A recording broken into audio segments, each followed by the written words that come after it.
Student, इसके पहले chapter में आपने पूरा शीत युद्ध पढ़ा था और इसके बाद का चैप्टर का आपका नाम है 8.2 ध्रुव ध्रुवीयता का अंत। जस्ट इसके पहले के वीडियो में मैंने आपको बताया था कि सोवियत प्रणाली क्या है और सोवियत प्रणाली की क्या क्या विशेषता है और इसकी क्या क्या कमियां हैं, दोष भी मैंने बताया। थोड़ा सा हम ये जान लेते हैं कि जो सोवियत प्रणाली, तो आपने पिछले वीडियो में मैंने बताया था, थोड़ा सा मुझको बताना पड़ेगा यहाँ पे कि सोवियत प्रणाली की स्थापना कब हुई। जो आपको मैंने बता दिया था 1917 रूसी क्रांति के समय हुई थी। इसका फुल फॉर्म भी देख लेते हैं, union of Soviet socialist Republic. एक जो इसमें आपके एनसीईआरटी की बुक में जो शुरुआत में एक थोड़ा सा दिया हुआ है, इससे भी क्वेश्चन बनता है, तो इसको देख लेना है कि बर्लिन की दीवार, ये बर्लिन की दीवार जो है वो शीत युद्ध का ही एक तरह से देखा जाए कि प्रमुख घटना थी। इसका निर्माण किया गया था 1961 में और ये जर्मनी की राजधानी थी और ये दीवार खड़ी करके जर्मनी को दो भागों में बांट दिया गया था, पूर्वी जर्मनी और पश्चिमी जर्मनी। पूर्वी जर्मनी एक था आपका, पूर्वी जर्मनी आपके रूस के साथ थी और पश्चिमी जर्मनी अमेरिका के साथ।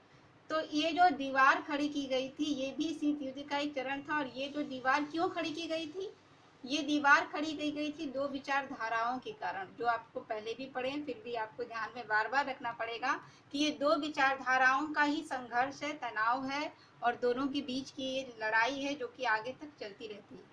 ये थी आपकी साम्यवादी और पूंजीवादी विचारधारा। और ये दीवार 1989 में गिरा दी गई, जिसके बाद जर्मनी का एकीकरण हो गया।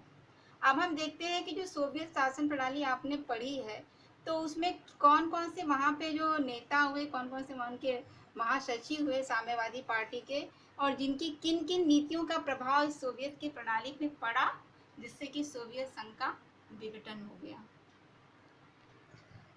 स्टार्ट करते हैं 1917 की रूसी क्रांति, जिससे कि साम्यवाद की शुरुआत होती है।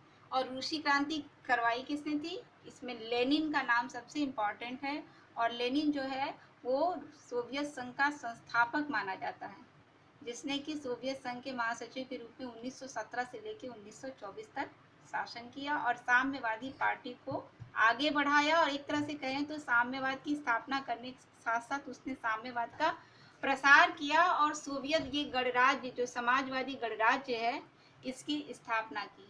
इसके बाद नाम आता है स्टालिन का। स्टालिन जो है वो 1924 से 1953 तक उसने शासन किया था। और स्टालिन ने भी क्या किया, साम्यवाद को ही आगे बढ़ाया। और जो साम्यवादी शासन प्रणाली जो रहती है उसमें दो तीन मुख्य बातें थी, उसी को आगे बढ़ाया कि निजी संपत्ति को खत्म कर देना और खेती का सामूहिकीकरण कर देना। इसके बाद आते हैं निकिता क्रुश्चेव, जो 1953 से 1964 तक रहे। और निकिता क्रुश्चेव ने भी क्या किया, कुछ सुधार किए और शांतिपूर्ण अस्तित्व की तरफ गए। इसके बाद आपके आते हैं लियोनिड ब्रेजनेव, जो 1964 से 1982 तक रहे। इस शासनकाल में जो हमने ये जब शीत युद्ध पढ़ा था तब ये भी देखा था कि इसमें ही शीत युद्ध में थोड़ी तनाव में कमी आती है। तो इन्होंने क्या किया, इसमें तनाव में कमी आई और पश्चिमी देशों से थोड़ा सा संबंध स्थापित किया। और इसी समय अफगानिस्तान में भी आक्रमण किया गया था 79 में, और चेकोस्लोवाकिया का भी हस्तक्षेप किया था। और हंगरी में जो विद्रोह हुआ था उसका भी दमन किया। फिर 1982 में आते हैं आपके यूरी एंड्रोपोव। यूरी एंड्रोपोव भी 82 से लेके 84 तक रहे। उसके बाद आपके आते हैं मिखाइल गोर्बाचोव, जो कि 1985 से 1991 तक रहते हैं और 91 में ही सोवियत संघ का विघटन हो जाता है। यानी इन लोगों की नीतियां और प्लस इनकी नीतियां, ये मिलकर सोवियत संघ के विघटन में धीरे धीरे योगदान देती रहती हैं। अब ये देखते हैं कि विघटन जो में इनका कितना योगदान है। ये क्वेश्चन भी आता है कि मिखाइल गोर्बाचोव का सोवियत संघ के विघटन में क्या योगदान रहा। मिखाइल गोर्बाचोव जब सोवियत संघ में आए थे शासन में, तो उस समय क्या था, उस समय जो उनकी शासन प्रणाली, आर्थिक स्थिति बहुत खराब थी। उनकी अर्थव्यवस्था बहुत कमजोर हो चुकी थी, काफ़ी पीछे हो गया था संचार के क्षेत्र में, आर्थिक क्षेत्र में, टेक्नोलॉजी के क्षेत्र में। तो उनको ये लगा कि हम क्या करें, थोड़ा अपने आप को सुधार की तरफ ले चलें। और इसीलिए उन्होंने क्या क्या किए, आर्थिक राजनैतिक सुधार किया, लोकतंत्रीकरण की तरफ गए और दो मुख्य नीतियां अपनाई थी, पेरिस्ट्रोइका और ग्लास्तनेव। ये रूसी शब्द है। पेरिस्ट्रोइका का अर्थ होता है पुनर्रचना, यानी पुनर्संरचना करना। जो अर्थव्यवस्था ध्वस्त हो चुकी है उसका हमको फिर से निर्माण करना, उसका पुनर्निर्मित करना या पुनर्रचना करना। और ग्लास्तनेव ये भी एक रूसी शब्द है, इसका अर्थ है आपका खुलापन। तो ये खुलापन क्या, खुलापन का तात्पर्य है कि हम क्या करें, जो पहले साम्यवादी शासन प्रणाली पूरी तरह से अपने आप को बंद रखती है, एक केवल पार्टी के इर्द गिर्द ही पूरी शासन व्यवस्था घूमती रहती है, तो उसको क्या ये खुलेपन की तरफ ले जा रहे हैं, ताकि हम क्या करें, उसमें जो व्यक्तिगत संपत्ति खत्म हो गई थी उसे निजी संपत्ति को ले आए।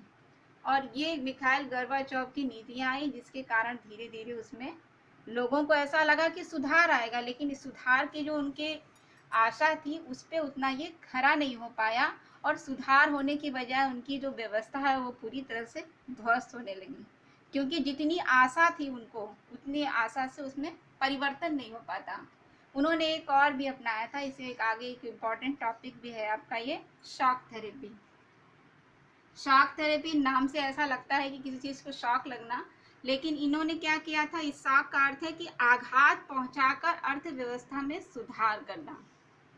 और इसको नाम, ये जो शॉक थेरेपी नाम दिया था, ये अंतर्राष्ट्रीय व्यापार संघ ने इसको ये शॉक थेरेपी नाम दिया। और इसमें दो मुख्य बातें हैं, क्या, मुक्त व्यापार और निजी फर्म। मुक्त व्यापार यानी जो व्यापार उनका पूरी तरह से सीमित था वो उन्होंने पश्चिमी देशों के लिए पूरी तरह से खोल दिया, कि हम क्या करेंगे, अपने उद्योगों का निजीकरण कर देंगे। और जो सामूहिक खेती करते हैं वो उसका एकदम अपोजिट करके उन्होंने इसे निजी फॉर्म में परिवर्तित कर दिया। जो पहले कोई व्यक्तिगत संपत्ति नहीं होती थी, कोई व्यक्तिगत भूमि नहीं होती थी, उसकी जगह वो ये लाने का प्रयास किया। और इनकी जो भी इतनी नीतियां थी बहुत अच्छी थी, लेकिन विकास को आने में समय लगता है, और जनता इसको ना समझ सकी और उसने इसका विद्रोह कर दिया। और इसी विद्रोह के कारण ही सोवियत संघ का विघटन हो जाता है। देख लेते हैं कि विघटन के कारण क्या क्या है। सबसे पहला तो इसने पश्चिमी देशों में अपना ज़्यादा से ज़्यादा जो धन है वो खर्च कर दिया, जिससे क्या हो गया, जब पैसा ही नहीं रहेगा तो अर्थव्यवस्था तो वाकई कमज़ोर हो जाएगी। और पश्चिमी देशों में खर्च करने का कारण क्या, वहाँ पे अपनी साख को बचाए रखने के लिए इनको ज़्यादा से ज़्यादा वहाँ पे खर्च करना पड़ा। दूसरा, जनता के प्रति कोई जवाबदेही नहीं। 1917 से लेके 1991 तक इतना लंबा जो ये शासन रहा साम्यवादी पार्टी का, इस पूरे शासन में जनता के प्रति कभी भी इस दल की कोई जवाबदेही नहीं रहती थी। वो कभी भी अपने कार्यों का उन्हें पूरा ब्यौरा नहीं देते थे। जैसे हम लोग आज के समय देखते हैं कि सरकार को ब्यौरा देना रहता है कि पैसा कहाँ से आया, कहाँ खर्च हुआ, यहाँ पे इनकी कोई जानकारी इनको नहीं होती थी, बल्कि ऐसी नीतियाँ अपनाई जाती थी कि लगता था कि बहुत अच्छा विकास हो रहा है।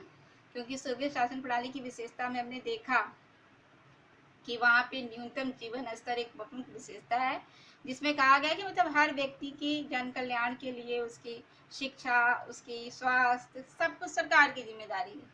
लेकिन वास्तव में जनता का जीवन उतना सरल रहता नहीं था। तीसरा कारण है राष्ट्रीयता और संप्रभुता का उदय।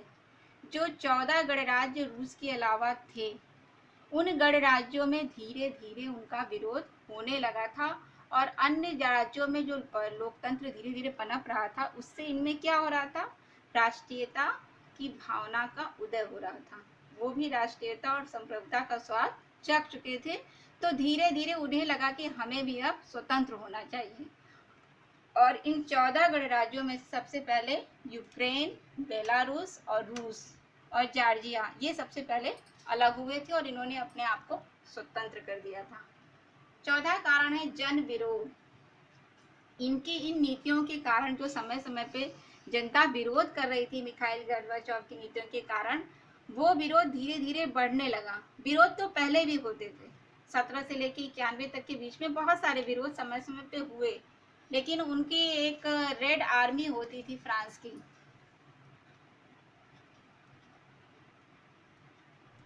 ये रेड आर्मी का बहुत ज़्यादा मान होता था, क्योंकि इनके पास बहुत अच्छी टेक्निक होती थी और ये पार्टी से जुड़े रहते थे और कहीं भी विद्रोह होता था तो तुरंत इसका दमन कर देते थे। लेकिन उस समय जब लास्ट में विद्रोह होता है गोर्बाचोव के समय, तो इस रेड आर्मी को भी बुलाया जाता है। लेकिन उस समय ये रेड आर्मी उन विरोधियों को सही मानते हुए उसमें नहीं जाती और उनको मना नहीं करती। ये भी एक बहुत बड़ा कारण था कि उनकी ये जो सेना थी जो बहुत प्रसिद्ध थी, ये भी पीछे हट जाती। और बिगटन में येल्सिन की बहुत भूमिका रही है।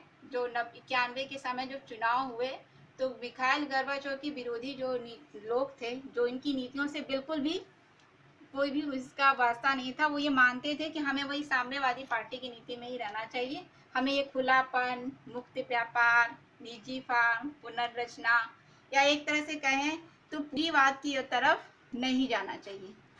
पूंजीवाद की तरफ नहीं जाना चाहते थे और इसी का ये हुआ कि येल्सिन ने भी अपनी एक दल बनाकर चुनाव लड़ा और उसमें ये विजयी हुई।